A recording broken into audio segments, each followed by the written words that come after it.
17 kids gone, all from the same class, all at the exact same time. No break-ins, no screams, no clue. That's weapons. And this one gets under your skin from the first frame. Let's talk about it.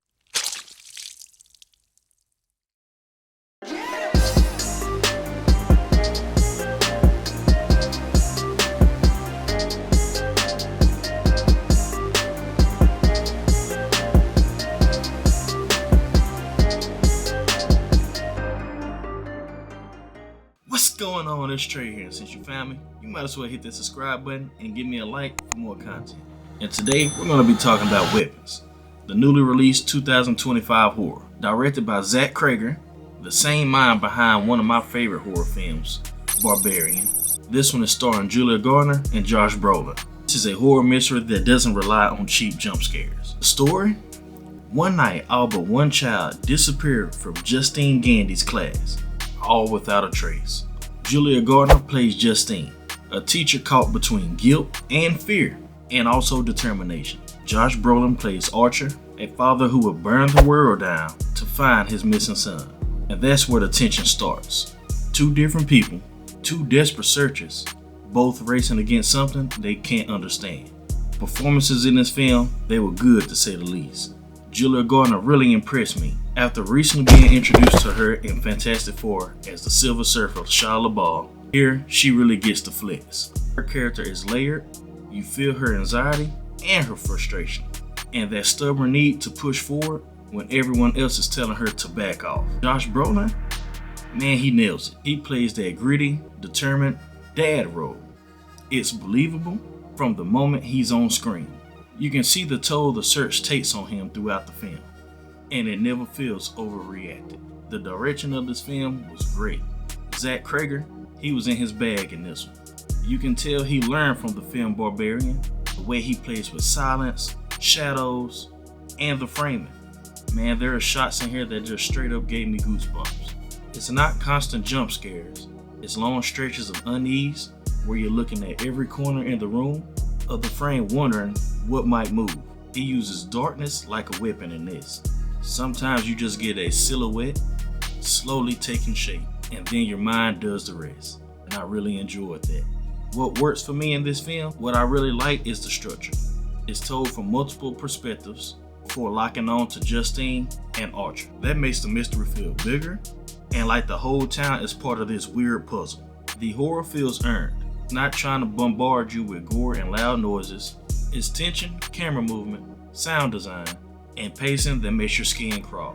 And the score blends with the atmosphere in a way that builds this off-balancing feeling the whole time. Now I must say, the film does have its drawbacks, but none that just makes the movie horrible. I would say some of the characters feel a little thin. You want more backstory or emotional beats from them. Well, at least I did. And I'll be honest, pacing can be a little challenging. It's a slow burn for a good chunk of the runtime. So if you're not patient, you might start checking your watch. But I would advise not to do that and pay attention to the doggone movie. The ending, while wild, it might not land for everyone. Of course, without spoiling it, I'll just say it takes a sharp left turn in tone. And depending on how much you was invested into the characters, it could feel a little out of sync with the build-up. But definitely some strengths in this film. What I mainly respect the most is the risk this movie decided to take. It's not a safe formula horror movie. It's unpredictable. You might think you know where it's going as you're watching, and next thing you know, this movie throws something at you that'll make you sit up straight and be like, huh?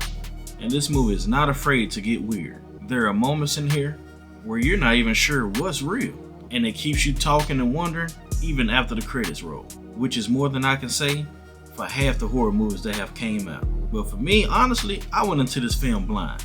I only saw the one trailer months ago, and it left an impression on me. And I said I didn't need to see no more. Cause me personally, if a horror movie involves kids or old people, I'm locked in either way. And this movie has both. But honestly, I am glad that I went in blind without looking up any further information about this film. The mystery hooks me immediately. The atmosphere was thick. Garner absolutely carried her part.